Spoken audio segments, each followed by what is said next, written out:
Bonjour à tous, ravi de vous retrouver pour ce nouveau numéro des Matins du Sénat. Le Sénat poursuit sa commission d'enquête sur la souveraineté numérique et les sénateurs ont auditionné la semaine dernière le chef d'état-major des armées françaises, le général François Lecointre. Une audition alors que les cyberattaques entre les États se multiplient, ingérence russe dans l'élection américaine, soupçons d'espionnage chinois ou encore récemment la cyberattaque américaine contre l'Iran. La défense numérique devient donc un enjeu militaire de premier ordre. L'audition du chef d'état-major des armées, c'est tout de suite. Messieurs les généraux,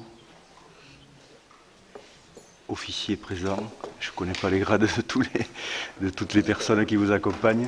Je vous salue tous. Merci d'être venus à nous dans le cadre de cette commission d'enquête consacrée à la souveraineté numérique. Nous poursuivons donc cet après-midi nos travaux avec votre audition.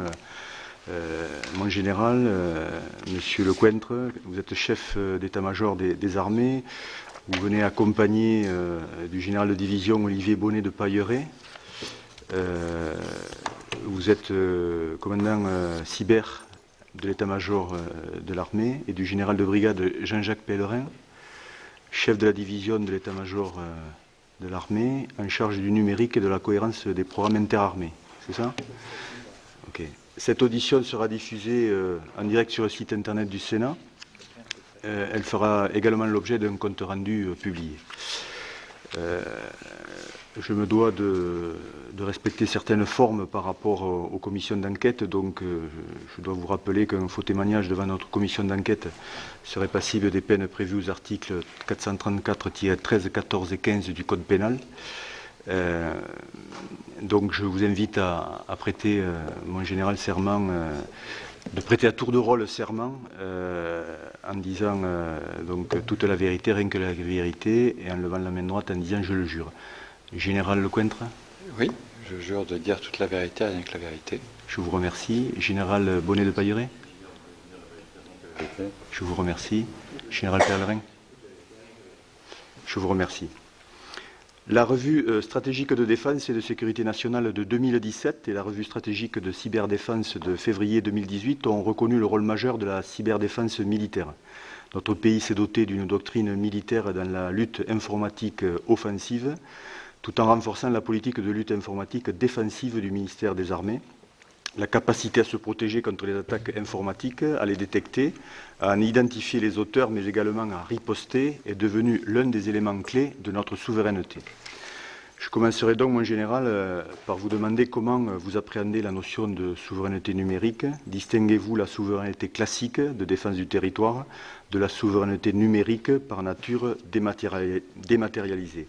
Pouvez-vous nous présenter la doctrine qui prend en compte les modifications induites par le numérique sur le concept classique de souveraineté nationale et la place des techniques du numérique dans ce cadre? Un pays ne peut être souverain s'il ne parvient pas à contrôler les activités numériques qui affectent son territoire et ses acteurs d'une part, et s'il ne dispose pas des technologies clés et des infrastructures critiques d'autre part. Il ne peut être souverain non plus sans les armes qui lui permettent de garantir son autonomie et sans la maîtrise des théâtres opérationnels affectés par de nouvelles menaces numériques. Avons-nous aujourd'hui les moyens de nos ambitions dans tous ces domaines? Je vous laisse la parole, à vous, Général, et à vos collègues, en vous remerciant pour votre présence. Merci, Monsieur le Président. Tout d'abord, en synthèse, pour répondre à votre question que je vais développer après, pour moi, il s'agit effectivement, dans mon champ de compétences, d'assurer à la France la capacité à agir de manière souveraine dans l'espace numérique, et en particulier de parvenir à y conserver une capacité autonome d'appréciation, de décision et d'action, et par ailleurs de parvenir à préserver les composantes les plus traditionnelles de notre souveraineté vis-à-vis de menaces nouvelles qui tirent parti de la numérisation croissante de la société. Rapidement, des menaces et des risques qui évidemment s'accroissent au niveau international.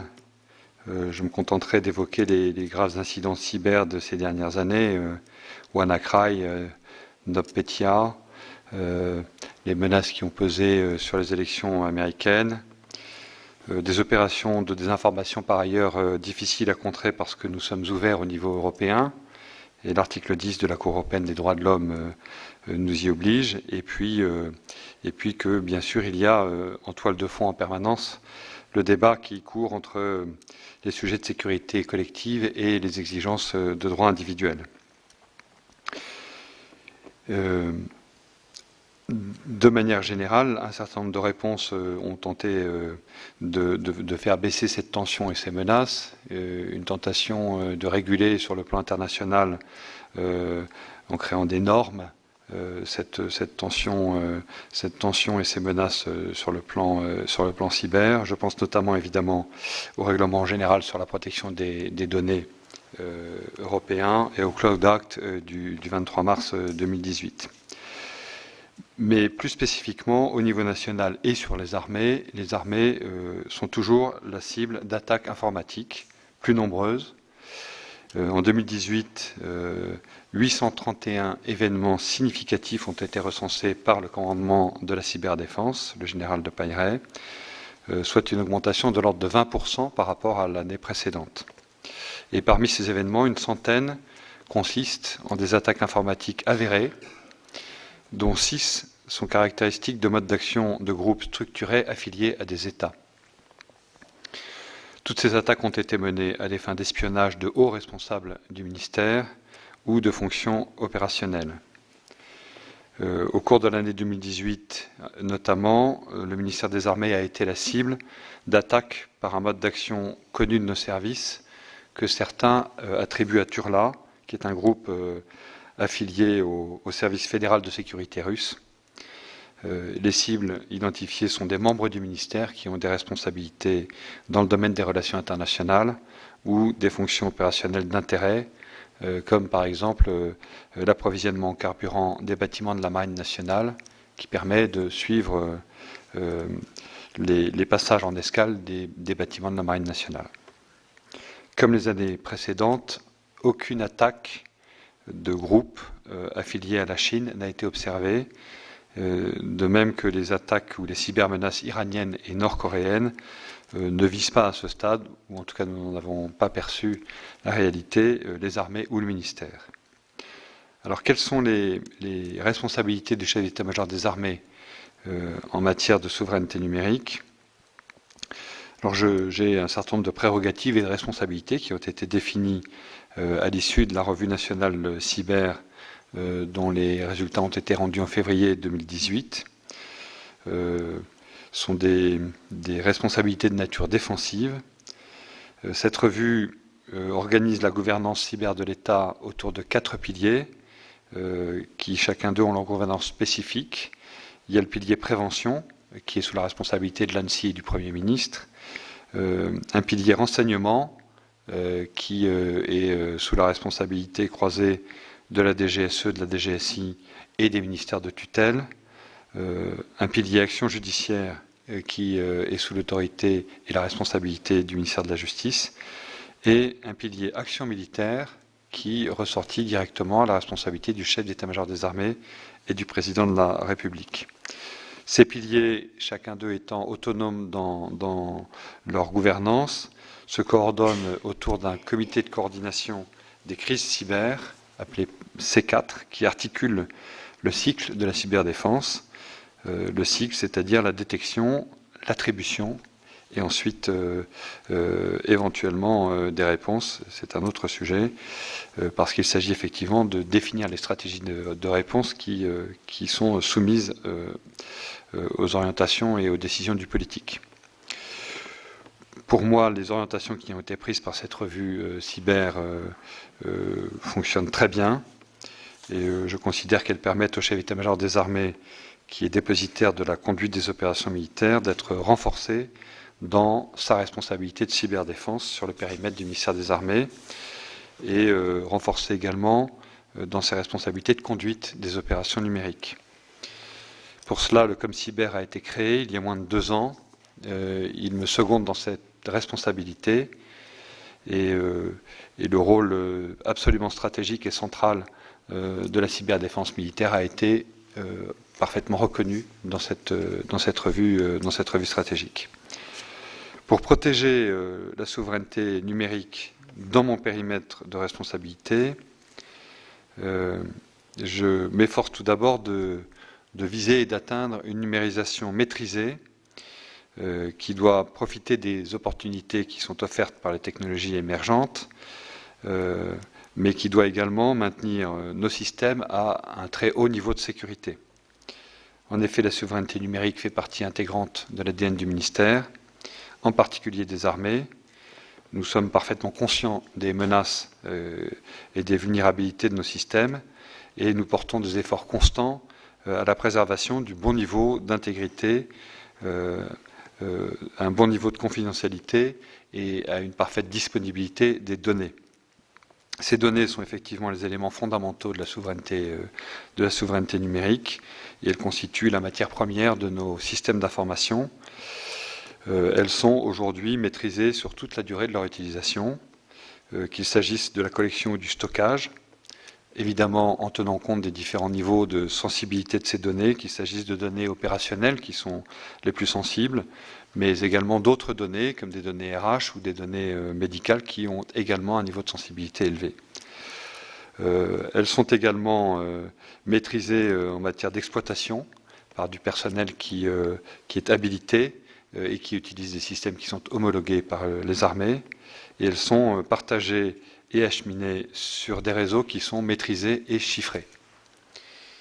L'opérateur du ministère est la DIRISI.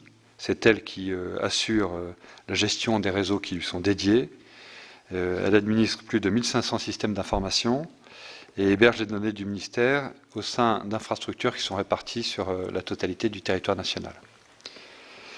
L'utilisation de l'Internet par les armées fait également l'objet d'une attention toute particulière, avec une surveillance permanente des échanges de fichiers, la sécurisation des sites et l'anonymisation des recherches sur sources ouvertes. Et enfin, nous avons un effort particulier qui est nécessaire et sans cesse renouvelé de sensibilisation et d'éducation de tous les niveaux, du cadre au simple soldat, sur l'hygiène numérique. C'est une préoccupation permanente des armées. Pour autant, c'est vrai, nous sommes à une période charnière de fragilité, parce qu'il faut que nous sachions utiliser et intégrer les dernières technologies disponibles dans nos systèmes pour garantir la supériorité informationnelle des armées, et que nous devons le faire en adoptant, au moment où nous les intégrons, toute la prudence qui s'impose de façon à garder le niveau de sécurité qui est absolument indispensable pour les armées. C'est pour cela qu'aujourd'hui, nous poursuivons les efforts que nous avons entrepris en matière de big data et d'intelligence artificielle.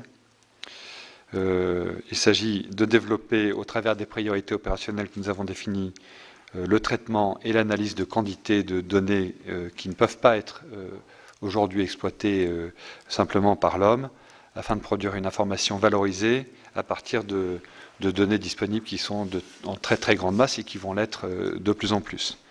De ce point de vue, la ministre a annoncé un investissement de 100 millions d'euros par an dans ce domaine, et c'est un sujet sur lequel je reviendrai, parce que c'est sans doute le sujet le plus crucial auquel nous sommes confrontés, le recrutement de spécialistes. Voilà.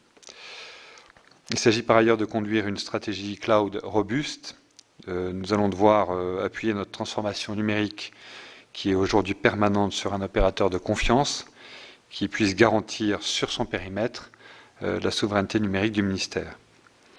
Alors les solutions à utiliser et la stratégie, en particulier la stratégie industrielle, pour déployer ces solutions, doit nous permettre de développer un écosystème national de confiance en s'appuyant sur des niveaux de cloud différenciés selon le niveau de confidentialité souhaité, qui lui aussi doit être parfaitement adapté à la sensibilité des données que nous traitons. Évidemment, tout cela en adaptant l'instruction des soldats et des cadres, je l'ai évoqué, sur les risques liés aux technologies émergentes. Il s'agit de donner à nos soldats les règles de grammaire et d'orthographe élémentaires de l'espace numérique, avec une vigilance particulière sur les objets connectés, qui sont aujourd'hui systématiques dans notre environnement. Et puis une maîtrise de l'Internet par la défense, ou même à titre privé. Je pense notamment à la présence sur les réseaux sociaux de l'ensemble du personnel du ministère de la Défense, qu'il s'agisse d'ailleurs d'une présence sur les réseaux sociaux en France ou lorsque nos soldats sont en opération. Et puis en acculturant les cadres et en adaptant les organisations à la gouvernance du risque cyber.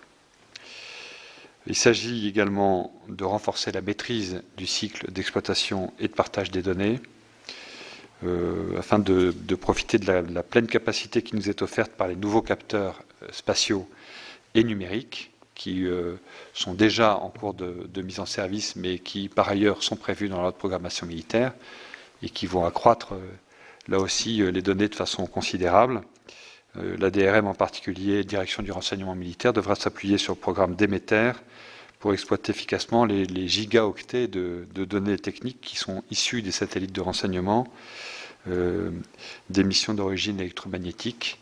Et là, il va falloir évidemment être capable de faire appel à l'intelligence artificielle.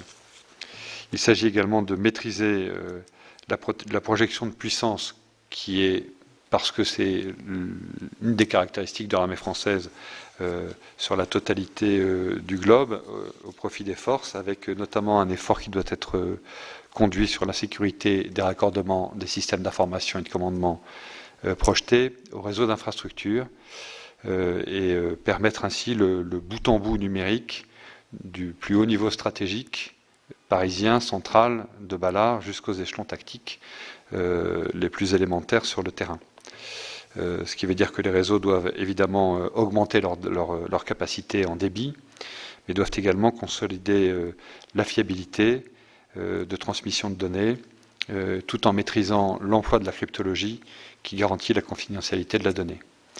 De ce point de vue, c'est la DIRISI qui assure la direction du chiffrement des réseaux, y compris, et c'est un sujet particulièrement sensible, des réseaux de transmission de l'ordre de déclenchement de la dissuasion nucléaire.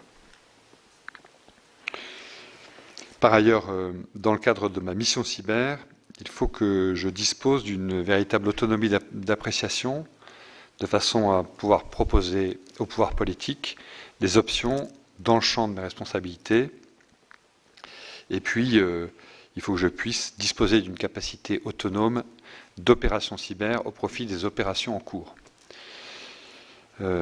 Effectivement, dans nos opérations, le cyber est aujourd'hui considéré comme une arme d'emploi qui est utilisée pour préserver notre souveraineté. Il s'agit donc de maîtriser le cycle détection, caractérisation, attribution de l'attaque. Il faut donc que nous soyons équipés en sondes souveraines pour détecter et analyser de façon autonome l'attribution et la caractérisation, ce qui explique et ce qui passe par une augmentation et une montée en puissance des capacités cyber du ComCyber et des services de renseignement, avec d'ailleurs une mutualisation organisée entre les deux. Ensuite, il s'agit de pouvoir proposer au pouvoir politique une option de réponse en cas de crise majeure, y compris dans le champ cyber, par l'engagement de moyens militaires autonomes. Et dans ces moyens militaires autonomes et souverains et nationaux, il y a la capacité de produire des effets cyber spécifiquement à partir de moyens militaires.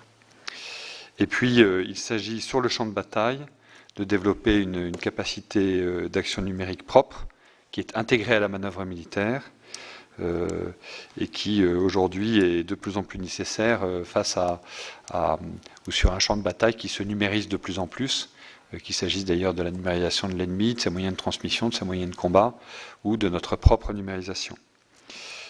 Et donc, notre supériorité opérationnelle passe très clairement par la capacité, d'une part, à protéger nos propres moyens dans le cadre de la conduite de ces opérations, et puis ensuite de démultiplier les effets que nous produisons, soit qu'il s'agisse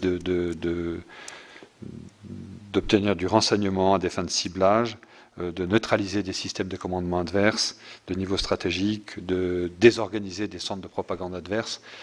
Tous ces moyens sont à ma disposition et nous les utilisons dans le cadre de nos opérations. Il faut également que nous arrivions à développer des partenariats pour consolider notre appréciation de situation et nos coalitions. Le problème, c'est qu'aujourd'hui, peu de pays disposent de la maturité conceptuelle, opérationnelle et en termes d'organisation qui permettent de développer des échanges de confiance qui sont absolument nécessaires. Il s'agit également d'être capable de jouer un rôle moteur, et nous nous y efforçons dans la promotion d'une culture militaire cyber qui soit partagée entre les partenaires européens, au sein de l'OTAN d'une part, mais également au sein de l'Union européenne. Nous y travaillons en particulier à travers l'initiative européenne d'intervention, qui a un de ces thèmes qui est consacré à cette promotion d'une culture militaire cyber. Et puis enfin, il est important d'être capable de promouvoir à l'international un comportement responsable qui, évidemment, est un facteur de stabilité. Enfin, il s'agit pour moi d'opérer un rapprochement avec le monde industriel numérique, de façon à rester parfaitement connecté au progrès numérique, de façon aussi, c'est le sujet que j'évoquais tout à l'heure, à garantir les ressources RH, les ressources humaines dont les armées ont impérativement besoin, ce qui aujourd'hui constitue le premier de nos défis. En effet, contrairement à ce que nous avions connu jusqu'à présent et depuis la fin de la Deuxième Guerre mondiale et jusqu'à la fin de la guerre froide, c'est en matière de numérique et de cybernétique de moins en moins la recherche militaire qui tire la recherche civile. Il s'agit de plus en plus de technologies duales qui sont très rapidement développées par le secteur numérique civil. Et si nous ne voulons pas être rapidement déclassés, il faut que nous restions étroitement connectés à ce monde industriel qui ne cesse d'innover. Et c'est bien pour cela que la Minarme et le ministère a signé une convention avec les industriels de défense en janvier dernier. Par ailleurs, nous avons impérativement besoin pour cela et pour conserver des ressources humaines SIG de qualité, d'avoir une famille professionnelle armée, structurée, et je vous avoue aujourd'hui que c'est une de nos principales difficultés car nous sommes confrontés à une tension très forte avec aujourd'hui un déficit de 1300 personnels militaires et civils à la fin de l'année 2018, ce qui représente moins 8% de la ressource dont nous aurions besoin sur le périmètre ministériel. Évidemment, ce manque résulte d'une croissance des besoins qui d'ailleurs a été reconnue dans la loi de programmation militaire et pour lequel nous faisons un effort important. Croissance des besoins qui est liée à la prégnance de la menace cyber et à la transformation numérique, mais également à la situation de plein emploi. Je ne sais même pas si plein emploi est suffisant pour qualifier cette situation en matière d'emploi des cadres, notamment dans le domaine des systèmes d'information et de commandement, sur l'ensemble du secteur civil déjà, avant même de parler du secteur militaire. Ce qui fait qu'aujourd'hui, les gestionnaires ont du mal à atteindre les plans de recrutement qui sont ambitieux et que nous avons du mal à fidéliser une ressource qui est extrêmement recherchée. Donc pour l'instant, nous réagissons en mettant en place des dispositifs qui visent à faciliter, à favoriser les recrutements dans les systèmes d'information et de commandement, en particulier d'agents civils sous contrat, ce qui n'est pas entièrement satisfaisant parce que il faut que nous maîtrisions la civilianisation, entre guillemets, de cette ressource. Et compte tenu de ce qu'une partie d'entre elles est employée à la conduite d'opérations militaires, il est indispensable que nous ayons une ressource militaire de qualité. Voilà, par ailleurs, les nouveaux métiers, intelligence artificielle et big data, doivent être pris en compte. Et il nous faut des compétences spécifiques au plus près des opérationnels qui répondent aux besoins des armées selon des réponses et des approches qui soient le plus agiles possible. Dans le domaine cyber, l'objectif du ministère est de disposer de 1000 cybercombattants supplémentaires d'ici à 2025, ce qui vous montre l'ambition qui est la nôtre, mais aussi l'ampleur du défi que nous avons à relever. La ressource humaine disponible en sortie d'école aujourd'hui sur le marché du travail n'est pas suffisante pour répondre aux besoins croissants des secteurs publics et privés.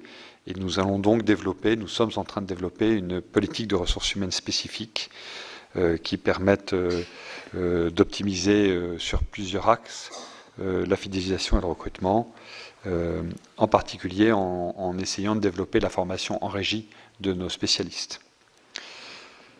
Cela nous amène bien sûr à réfléchir, mais je vous l'ai dit, c'est une réflexion qui est en cours et qui n'est pas aboutie à la place que pourra tenir et que prendra le personnel civil dans l'action militaire cyber. Et là, on pose et on atteint des questions fondamentales sur le statut militaire et le lien entre ce statut et la mise en œuvre d'actions offensives et d'actions spécifiquement militaires.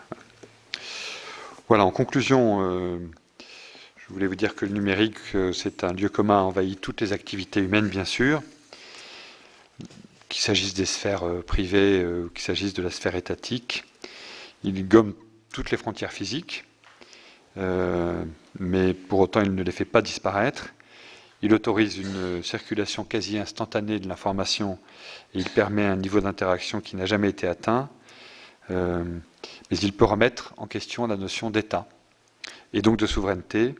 Et il a des aspects vertigineux et inquiétants quand on mesure les potentialités d'effets sur nos sociétés, sur nos organisations étatiques.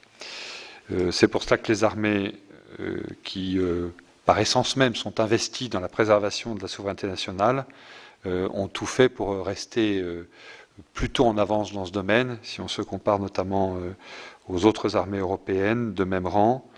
La donnée, chez nous, occupe depuis longtemps, depuis toujours, une place centrale, et la protection de cette donnée, son utilisation, ont toujours été une préoccupation. Et dans ce champ, évidemment, l'autonomie stratégique, comme dans d'autres champs des capacités militaires et d'autres champs d'action militaire, cette autonomie stratégique qui est garante de notre souveraineté est évidemment l'objectif que nous nous fixons d'atteindre. Voilà. Aujourd'hui, nous avons une organisation qui repose sur la DIRISI et sur le ComCyber. Il me semble que cette organisation est mature, elle donne satisfaction. Nos capacités d'action et de protection sont de très bon niveau. Elles doivent continuer à progresser. Mais la victoire récente, entre guillemets, que nous avons remportée lors de l'exercice international Locked Shields est plutôt encourageante, même tout à fait encourageante. Et je pense qu'il faut que nous restions sur la même tendance, sur le même effort, en restant à la pointe en matière d'innovation technologique. Et également, je l'ai dit et je voulais terminer sur ce point-là, en étant capable, et encore une fois, c'est pour moi le défi central, de recruter, former et fidéliser les meilleurs cybercombattants. Voilà ce que je souhaitais dire en propos liminaire, Monsieur le Président. Merci, en général, pour cet exposé. Je vais donner la parole à mes collègues, en commençant par Monsieur le rapporteur, Gérard Longuet. Oui, merci, Monsieur le Président. Monsieur le chef d'état-major des armées, cher François Lecointre, messieurs les officiers généraux, messieurs, c'est à la fois c'est passionnant de vous entendre et quelque part, comme nous sommes dans une commission d'enquête dont l'audition est captée, vous voyez, tout est dit, j'essaierai d'être le plus sérieux possible sans vous mettre dans une situation qui serait difficile pour vous et peut-être pour nous. On a évidemment la tentation, parce que la guerre, c'est quand même quelque chose d'assez connu. La cyber-attaque, ça l'est moins. Et en particulier, vous l'avez répété à plusieurs reprises, le problème de la caractérisation, de la détection, pardon, d'abord, la caractérisation, l'identification. Et on voit bien que cette détection, caractérisation, identification est un problème, une question majeure qui n'est pas facile à traiter et qui fait partie justement de ces manœuvres qui sont autour du conflit, mais qui ne sont pas le conflit, et tout en étant conflictuels. Un exercice difficile. Vous avez d'ailleurs, avec beaucoup de pudeur, dit qu'il y avait des pays qui ne vous avaient pas attaqué. Ce qui permet, par déduction, de penser que l'Islande, Andorre, Monaco, Saint-Marin n'ont pas été cités parmi les gens qui ne vous ont pas attaqué. Enfin bon, revenons à des choses plus sérieuses.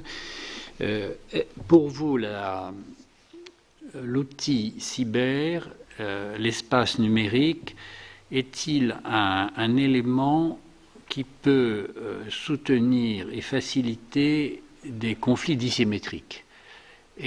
Ou au contraire, comme on peut le penser par ailleurs et en vous écoutant, puisque le monde numérique est un monde à dominante civile à l'origine, dont les technologies, vous l'avez dit vous-même, sont tirées vers le haut par des technologies civiles, par des usages commerciaux et qui favorisent les plus grands acteurs.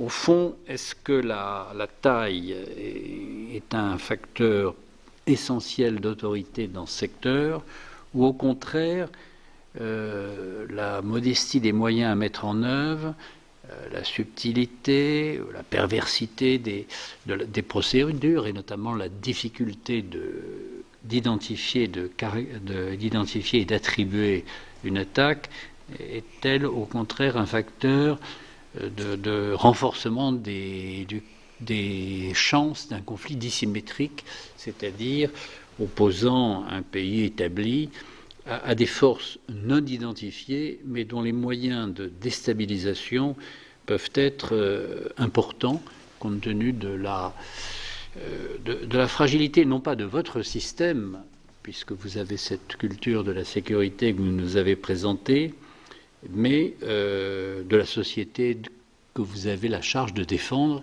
et qui, elle, n'obéit pas nécessairement à la même rigueur, à cette culture, à cette hygiène numérique, pour reprendre votre formule. Donc ça, c'est première question.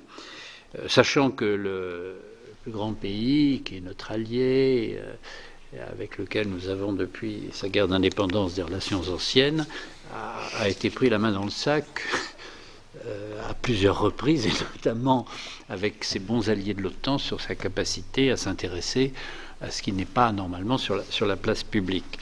Donc voilà, est-ce que les plus grands sont forts? On peut l'imaginer, ils l'ont prouvé, et parfois maladroitement. Les plus petits peuvent-ils l'être autant et déstabiliser un système de défense? Ça, ce serait, si vous me permettez, une première question extérieure. Deuxième question, plus technique celle-là. Les champs d'opération, les OPEX, sont en permanence animés, contrôlés, décidés, commandés par des réseaux. Depuis le combattant qui demande un appui aérien jusqu'aux décisions politiques, tout est relié. Et dans une fonction antérieure, vous m'en avez apporté la démonstration, en instantané, avec des temps de réaction extraordinairement faibles. Et se pose la question de cette chaîne instantanée de relations, et compte tenu des OPEX, où sont les maillons faibles? Et est-ce qu'il y a, compte tenu des théâtres sur lesquels nous travaillons, des risques plus grands selon tel ou tel type d'intervention ou tel type de théâtre? À quel moment voyons-nous la fragilité éventuelle de notre système militaire? Je parle bien du système militaire. Troisième question que je voudrais poser, alors là, est plus extérieure. Vous avez évoqué la Dirisie, vous avez évoqué avec beaucoup de raison les problèmes de gestion des effectifs. C'est une affaire difficile parce que ce sont des techniques civiles. La concurrence du marché civil est quand même très forte. Les carrières se font en général plutôt dans le civil. Le besoin d'actualisation, c'est un univers extraordinairement mouvant, donc le besoin d'actualisation des compétences et des savoirs est permanent. De quels outils souhaiteriez-vous bénéficier? Vous les avez évoqués en pointillé sans être complètement convaincus, des agents civils, des contractuels. Il y a quand même un moment où il s'agit de la défense de notre pays, de la sécurité de nos armées, et donc la sécurité de nos partenaires, l'industrie de défense, les autres grandes administrations de l'État qui sont vos partenaires vous les avez évoqués, l'ANSSI, j'imagine la justice, j'imagine les services du Premier ministre, tout ce qui est civil, et naturellement le secteur privé qui peut être, comme on l'a vu pour des grandes entreprises, frappé par des attaques qui ne vous concernent pas directement, mais qui affaiblissent le pays. Quand Saint-Gobain est déstabilisé par une attaque à l'origine sur une de ses filiales ukrainiennes, c'est tout le groupe. Alors ça ne concerne pas directement l'armée, sauf que la défense est un tout. Et donc la question qui se pose, c'est quels hommes et quelle coordination avec les services de l'État pour faire en sorte que si vous n'avez pas la responsabilité de tout, que vous en ayez au moins l'information et la possibilité d'être sollicité et informé. Voilà, 3 premières questions. En général. Merci, Monsieur le Ministre. Ce sont 3 questions simples. Je vais vous répondre, puis je laisserai éventuellement mes camarades compléter ce que je peux dire. Vous avez parlé de conflits dissymétriques et ensuite vous m'avez demandé s'il était, si ce nouveau champ cyber était un champ qui allait être particulièrement employé ou faciliter des modes d'agression dissymétriques. Je dirais oui, mais ce n'est pas le principal sujet pour moi, Monsieur le Ministre. Oui, ça peut permettre à un ennemi, en particulier, vous l'avez dit, sur un domaine qui évolue extrêmement vite, en sachant capter des innovations d'usage, d'être particulièrement inventif dans le détournement de moyens et donc de nous agresser, et c'est le cas aujourd'hui sur les théâtres sur lesquels nous sommes engagés, que ce soit au Sahel ou que ce soit au Levant, où cette diffusion du numérique et cette diffusion de la capacité à mettre les choses en réseau, comme vous le disiez, la très grande facilité qu'a n'importe qui de s'emparer de ces moyens-là et qu'a la génération montante de les utiliser, de les détourner, facilite sans doute dans les conflits et les confrontations que nous avons avec des ennemis des modes d'attaque dissymétriques. Voilà. Parce que ce sont effectivement des compétences et des capacités qui sont très répandues, très duales et très répandues, y compris dans le monde civil. Et donc il est facile, même quand on n'est pas un État organisé avec une armée organisée, de lancer des attaques ou des offensives dans ces champs-là. Pour autant, moi, ce qui me paraît plus vrai et plus embêtant, c'est que ça facilite surtout ce qu'on appelle des conflits hybrides, plus que dissymétriques.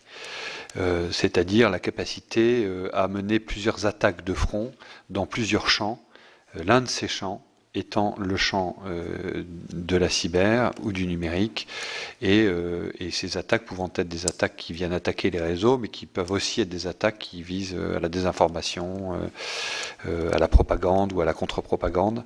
Et donc cette hybridité, proprement parlé, constitue pour moi une difficulté supplémentaire dans l'art de la guerre et dans la difficulté qu'il y a à défendre nos intérêts et notre souveraineté. Ce d'autant plus que se pose toujours la question, quand on parle de ces conflits hybrides, la question de seuil.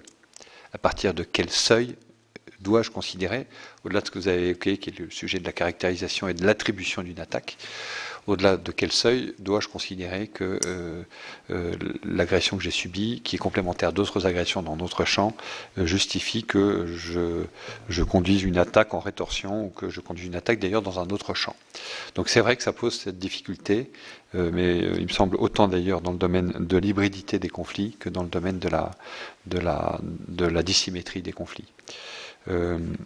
Tu veux ajouter quelque chose, Olivier? Non.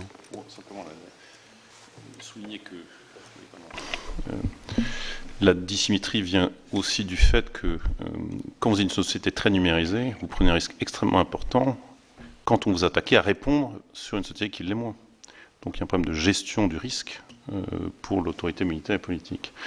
Et que c'est vrai qu'aujourd'hui, en termes de menaces, elle augmente en nombre, parce que comme le disait le SEMA, la prolifération des outils, l'accès à la dualité rend mathématiquement plus nombreuse le nombre d'attaquants. Pour autant, la complexité aujourd'hui des attaques, elle appartient encore aux États, parce que ça nécessite des investissements qu'on ne peut pas quand même négliger. Et que ce que disait le CEMA sur les investissements qu'on a consentis en organisation, en doctrine d'emploi, en recrutement d'experts, enfin, nécessite une cohérence qui aujourd'hui est présente dans certains États et pas d'autres. Et ça donne un avantage comparatif quand même extrêmement important dans cette guerre, même si elle est dissymétrique.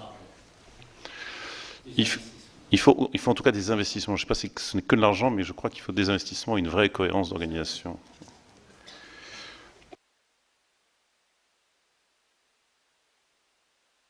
Il y avait aussi vous avez évoqué, vous avez posé une question, Monsieur le Ministre, qui avait trait aux OPEX, aux dangers qui peuvent peser sur nos forces engagées, aux endroits où les risques sont les plus grands face à un adversaire, qui serait capable d'agir dans ce champ cyber. Et, voilà, bon. Aujourd'hui, nous utilisons l'arme cyber comme une arme du champ de bataille.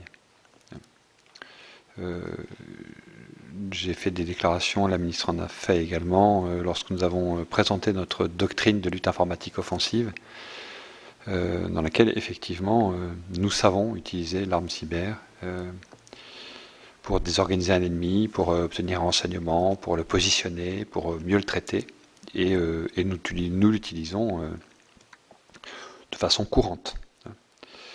Je pense que cette capacité dont nous disposons, qui nécessite des spécialistes, on y reviendra, qui nécessite des moyens, nous donne, en tout cas, face à l'ennemi auquel on est confronté, qu'il s'agisse aujourd'hui du Sahel ou du Levant, un avantage très net. Ensuite, je parle sous contrôle du général de Pailleret ou du général Pellerin.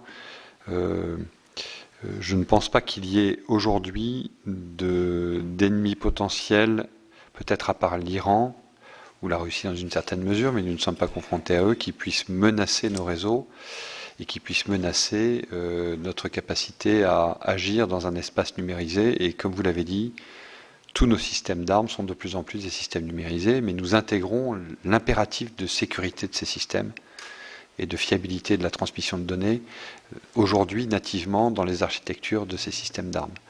Systèmes comme Scorpion, ce qu'on va faire dans SCAF, intègre évidemment la nécessité de se protéger. Donc je pense que, de ce point de vue, sur le champ de bataille, il faudra quand même des puissances extrêmement élaborées pour être capables de nous menacer.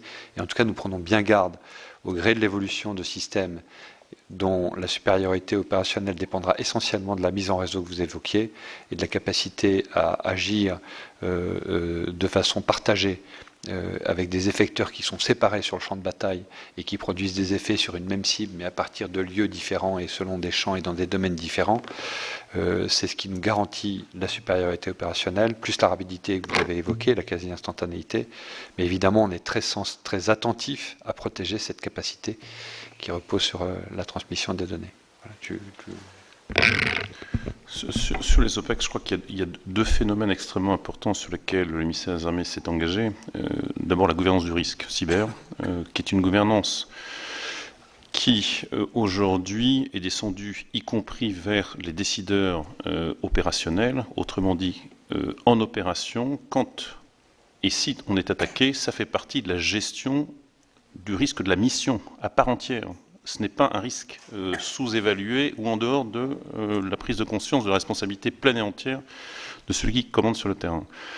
Et qu'on a organisé une cyberdéfense, je prends l'exemple de nos projections à l'extérieur, de bout en bout, de Paris jusqu'au l'utilisateur final. Donc c'est bien ça aujourd'hui qui est en jeu, c'est faire en sorte qu'on coordonne l'ensemble de la cyberdéfense des réseaux, qu'ils soient déployés ou à Paris, puisqu'ils sont complètement interconnectés. Donc c'est bien cette vision générale et globale, cette appréhension générale qui aujourd'hui est prise en compte. Le deuxième axe sur lequel l'état-major des armées a beaucoup progressé, c'est l'intégration de la cyber dans toutes ses composantes, dans toutes les opérations extérieures de nature interarmée ou de milieu. Autrement dit, il n'y a pas aujourd'hui un déploiement qui ne soit pas planifié sans qu'on intègre dès le départ l'idée qu'il doit y avoir des processus, des équipements et une gouvernance du risque particulière autour de ce risque cyber.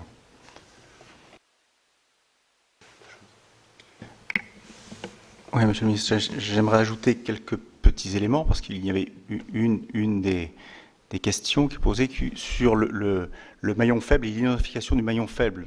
Parce que, bien évidemment, on est dans un système où le risque zéro n'existe pas. Et donc, globalement, il est de notre devoir non seulement d'assurer la résilience de nos systèmes, et donc cette résilience, elle est obtenue notamment par des redondances. Et si, à la limite, il y avait à identifier un maillon faible, je dirais que ce n'est pas dans le domaine de l'intégrité et la confidentialité de la donnée, mais plus dans l'acheminement. Donc ce serait le moyen de communication lui-même qui pourrait être identifié comme moyen faible, et notamment nos moyens de communication satellites, qui sont extrêmement fragiles, quoi que l'on dise. Et donc, pour cela, on met en place un certain nombre de moyens permettant d'assurer la redondance, parce que, au-delà de l'aspect cyber qui est intégré au départ, ce besoin que l'on a d'avoir absolument l'ordre qui arrive à un endroit donné doit faire l'objet éventuellement de l'étude et de la mise en place de processus nous permettant de passer par plusieurs chemins. Donc, même si ce maillon faible s'avérait effectivement être attaqué, on a cette possibilité de moyen dégradé, bien sûr, c'est-à-dire qu'on n'aura pas toutes les fonctionnalités, mais pour pouvoir, je dirais, mener la mission qui nous a été confiée.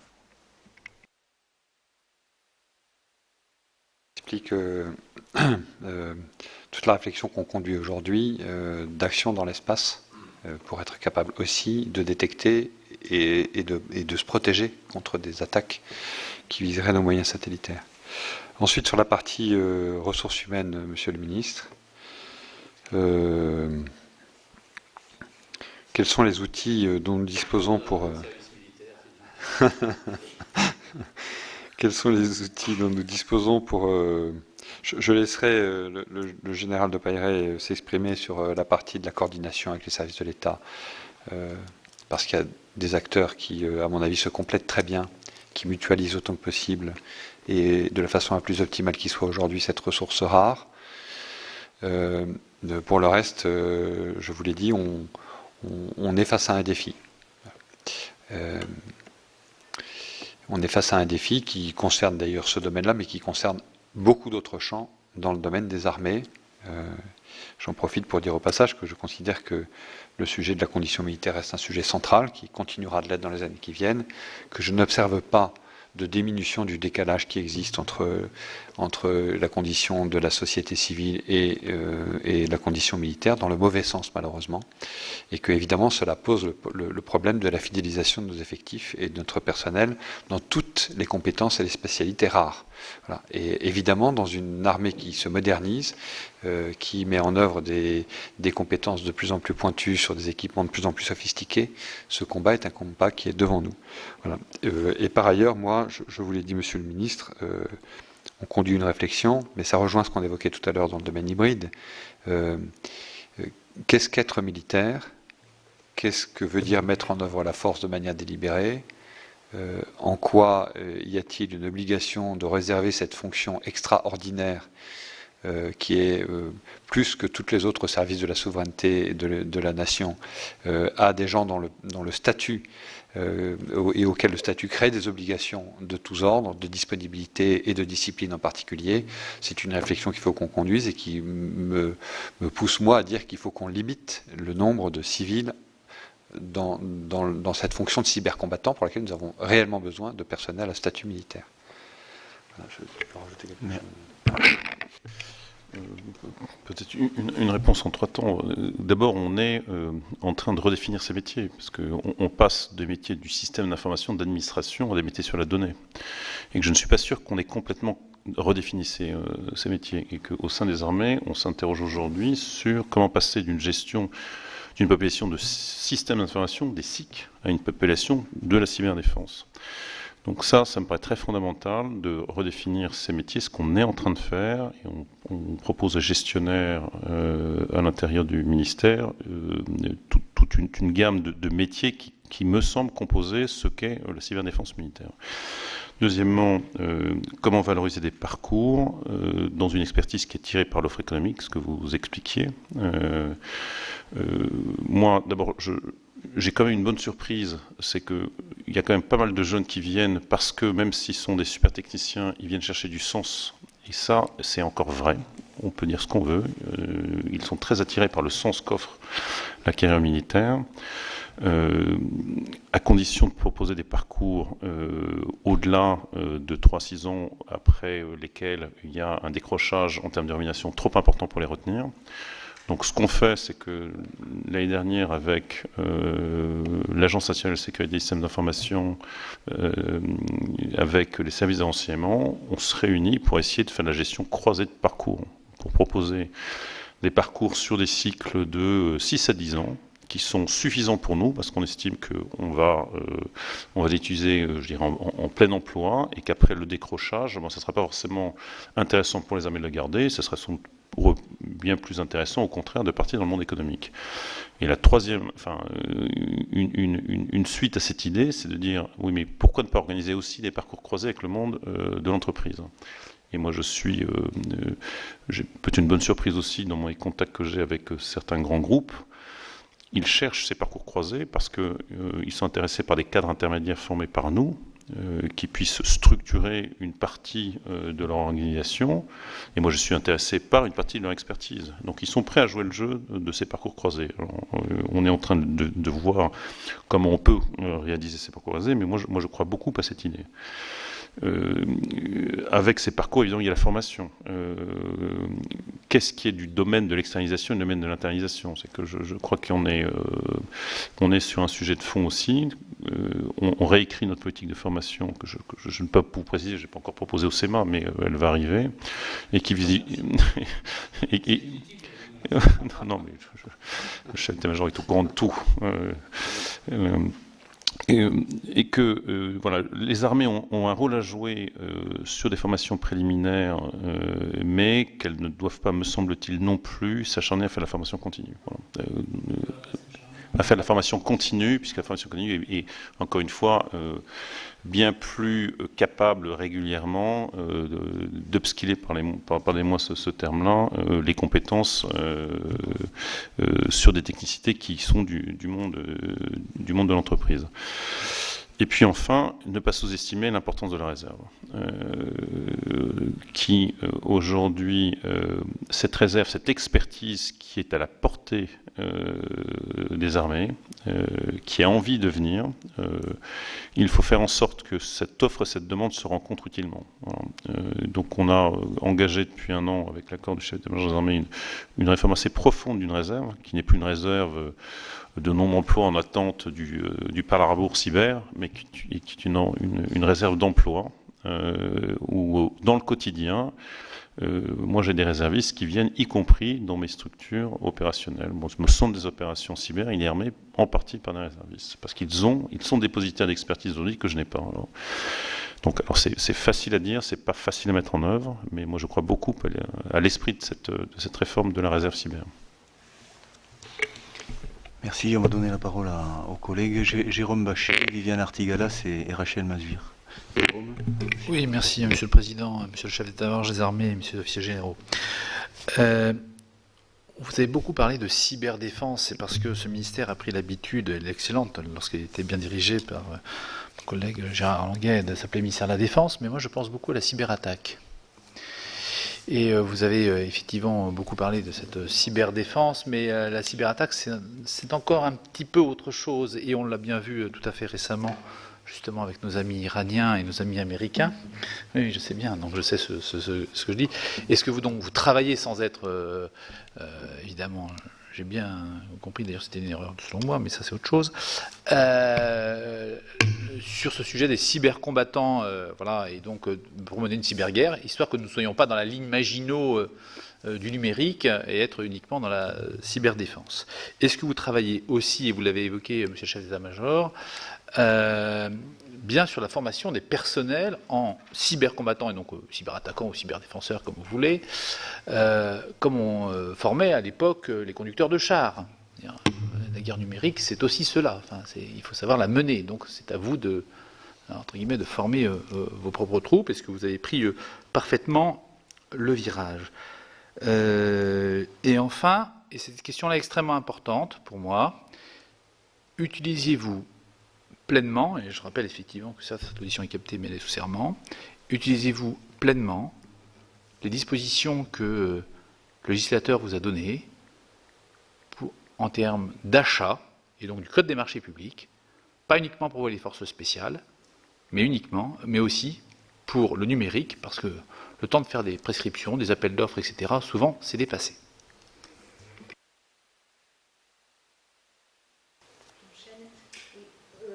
J'ai bien compris que vous vouliez être à la pointe des évolutions technologiques, en particulier sur les questions de big data et d'intelligence artificielle, et que c'était aussi vital pour vous.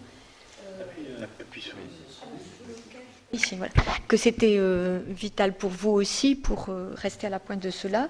Et effectivement, avec le futur déploiement de la 5G, on voit bien que tout cela peut être important aussi pour vous. Mais en même temps, ce changement, ce déploiement de la 5G va amener des changements importants aussi dans les structures des réseaux de télécommunications et donc des vulnérabilités bien plus importantes. Vous avez parlé que pour votre stratégie de développement du cloud, d'un cloud robuste, efficace, vous allez vous appuyer sur un opérateur de confiance.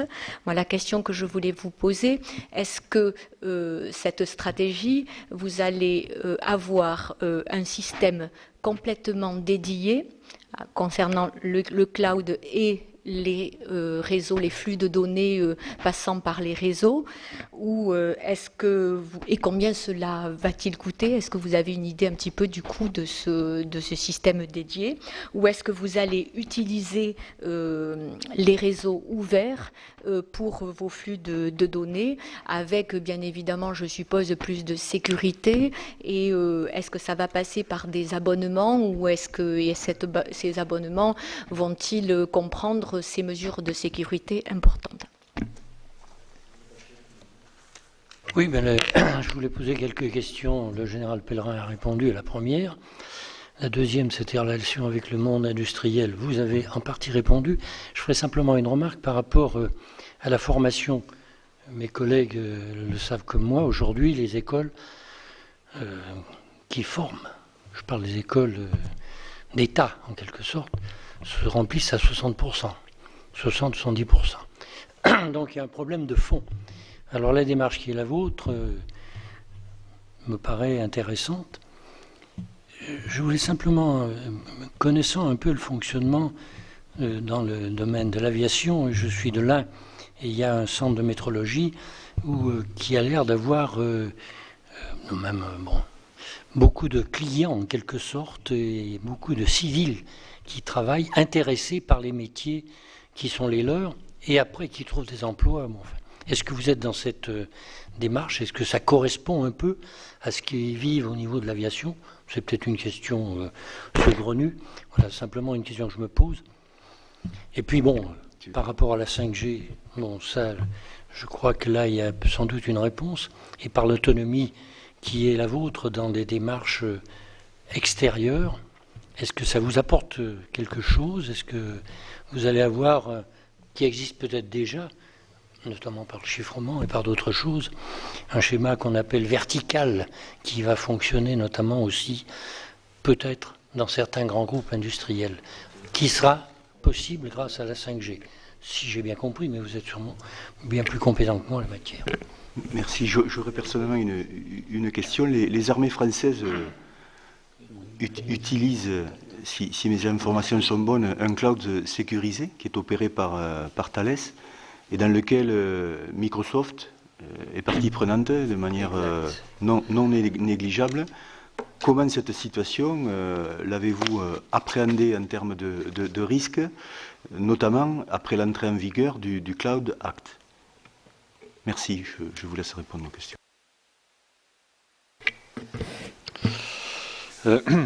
Je vais laisser mes adjoints répondre sur les sujets très techniques qui sont abordés dans vos questions. Simplement, en introduction, je voulais dire que bien sûr, on fait de la cyberattaque. Voilà. En tout cas, on se prépare à pouvoir faire de la cyberattaque, comme je l'ai dit, ne serait-ce que sur le champ de bataille aujourd'hui. Parce qu'il faut être capable, au niveau tactique, d'agresser des capacités ennemies. Ensuite, comme je l'ai dit, la capacité à agir dans le champ cyber, non pas pour neutraliser, mais vraiment dans le champ cyber, on s'y prépare également. Voilà. Donc, et quoique ministère de la Défense, le ministère de la Défense est devenu ministère des Armées aussi, pour rappeler que sa vocation, c'est bien d'être capable de conduire la guerre et pas seulement de se défendre, et avec la dimension offensive. Voilà, donc je vous confirme que nous employons cette capacité de façon offensive sur le champ de bataille aujourd'hui, que nous apprêtons à le faire au-delà dans le champ cyber de manière générale, lorsque le politique nous demandera de le faire. Pour le reste, sur la partie du code des marchés publics, je dois vous avouer que je n'ai pas de compétences pour vous répondre. Je ne suis pas un grand spécialiste des marchés publics. Est-ce qu'on l'utilise assez? C'est les régimes que vous évoquez. Sans doute pas assez. Maintenant, on les utilise. On les utilise quand même. Pas assez, pourquoi? Parce que c'est tout l'effort qu'on fait avec la Direction générale de l'armement pour revoir la relation entre le besoin des opérations et puis la réponse programmatique de la DGA, donc qui n'est pas synchronisée dans le monde cyber, on est bien d'accord. Donc ce qu'on fait aujourd'hui, on fait plusieurs choses. On met en place des mécanismes et un environnement qui permettent à la fois à la Direction générale de l'armement d'être en maîtrise d'œuvre et pas forcément en maîtrise d'ouvrage, autrement dit d'avoir une ingénierie propre qui fasse de l'innovation sur les réseaux du ComCyber et qui permette de facto d'avoir une vraie souveraineté de développement. C'est que même s'ils adaptent du public, ils en maîtrisent les codes.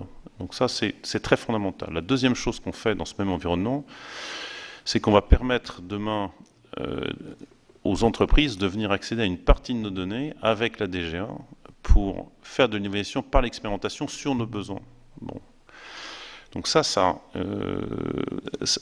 préside d'une même idée, c'est d'avoir une souveraineté autour de l'innovation adaptée aux besoins des opérations militaires. Donc ça répond pas complètement à vos questions. La deuxième chose, c'est que ce qu'on essaye de faire aussi avec la Direction générale de l'armement, c'est de voir comment on peut déroger, non pas au code de marché public, mais au processus actuel. Alors ce qu'on fait, c'est que, par exemple, on lance des défis qui nous permettent d'injecter de l'argent de la Direction générale de l'armement dans des entreprises pour faire de la recherche et développement ou de la preuve de concept sur des temps très courts, de l'ordre de 6 mois, qui commencent à être des temps acceptables pour la cyberdéfense. Donc vous voyez, on ne dit sans doute pas assez ce que vous décrivez, mais en fait ce qu'on veut, c'est multiplier les process qui nous permettent de répondre au temps court, au temps moyen ou au temps long. C'est ça qu'on est en train de développer. Sur la techno, voilà, là vraiment c'est plutôt de la politique de numérisation de Jean-Jacques. Simplement il y a une chose, vous voyez, c'est sur la 5G, j'ai réuni des réservistes, des spécialistes de la 5G pour répondre à cette question. En quoi la 5G va modifier la cyberdéfense? Et c'est tout ça pour vous dire que voilà l'exemple aujourd'hui de la relation qui me paraît extrêmement nécessaire entre le monde militaire et le monde de l'expertise extérieure pour préparer les armées à répondre à des questions qui sont stratégiques en matière de politique de détection. Alors, pour répondre de manière peut-être un peu plus précise aux questions sur les technologies émergentes, sur la 5G, sur le cloud. En fait, sur la partie 5G, cette partie 5G va effectivement faire évoluer un certain nombre de choses. C'est-à-dire que au départ, on se souvient qu'on était à l'origine de certaines innovations. On se rappelle de l'utilisation de la tour Eiffel pour émettre, voilà, avec nos premiers transmetteurs, des signaux, et on était en avance sur pas mal de domaines. Désormais, on voit bien que c'est le monde civil qui tire la défense, mais qui la tire, mais aussi la défense est dans une position de vigilance vis-à-vis de toutes ces nouvelles technologies, justement pour essayer d'anticiper et de préparer l'utilisation au mieux de ces technologies au profit de la défense. La 5G, elle, va modifier un certain nombre de choses, mais les cœurs de réseau seront toujours maîtrisés, et surtout, la 5G pourra être utilisée dans le domaine de la défense au niveau tactique, principalement, et sur le théâtre national, pour des utilisations du type Vigipirate, etc. Donc, on voit bien qu'on est dans un domaine assez précis qui est là aussi maîtrisé et maîtrisable à partir du moment où, justement, la technologie qui sera mise en place sera utilisée par la défense dans un temps plus ou moins long, puisque désormais et actuellement, la 4G satisfait le besoin. Donc, on a quand même le temps de s'adapter et de réagir face à cette nouvelle technologie. Le cloud, lui, c'est un domaine sur lequel on réfléchit et le financement, lui, justement, sachant qu'on est on a commencé la réflexion il y a quelques mois, le financement, lui, n'est absolument pas identifié pour le moment, mais on commence à réfléchir sur ce qui pourrait être fait et combien effectivement ça pourrait coûter. Mais dans le cloud, là aussi, on est extrêmement prudent, c'est-à-dire que ce n'est pas une ouverture. On identifie 3 niveaux de cloud, comme l'a dit le chef d'état-major des armées. Un cloud privé.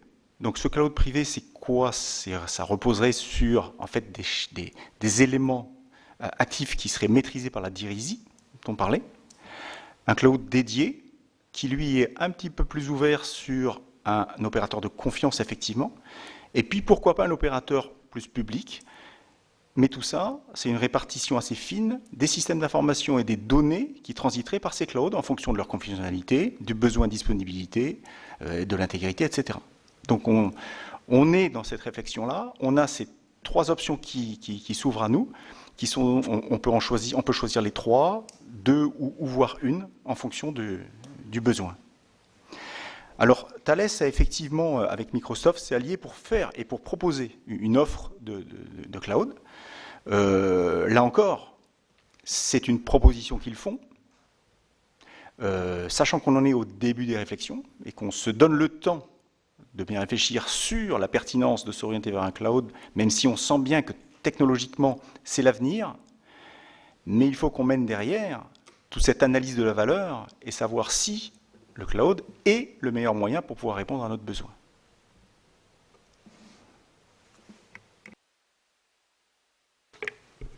D'autres questions au niveau de mes collègues?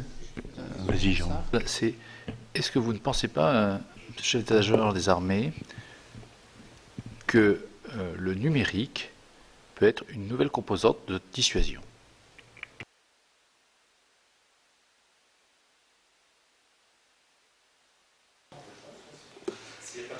Ah.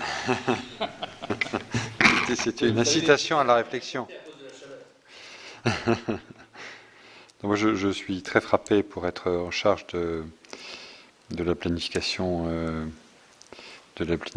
des frappes et de la validation de ces plans de frappe par le président de la République, par l'aspect proprement extraordinaire qui garantit la dissuasion, de la destruction qui est garantie par l'arme nucléaire. Je n'identifie pas de capacité aujourd'hui, même si je me trompe peut-être, mais je pense que plus on crée de vulnérabilité en mettant les choses en réseau, plus en même temps l'ensemble des nations et l'ensemble des opérateurs qui mettent tous ces objets et toutes ces fonctions en réseau font en sorte de les protéger, je n'imagine malgré tout pas une situation dans laquelle on serait capable, par des voies numériques, d'infliger autant de dégâts que ce que peut faire l'arme nucléaire. Voilà. Donc je pense que la dissuasion pour moi est... Voilà. J'aurais une... Pardon.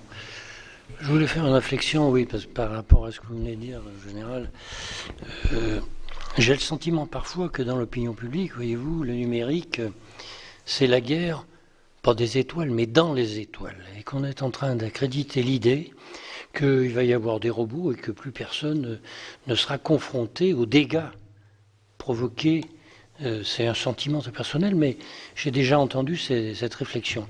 Or, il est bien évident que une cyberattaque qui neutralise, on l'a vu, vous avez cité 2 exemples concernant WannaCry et NetPletoya, On peut parler des ambulances, du système ambulancier anglais.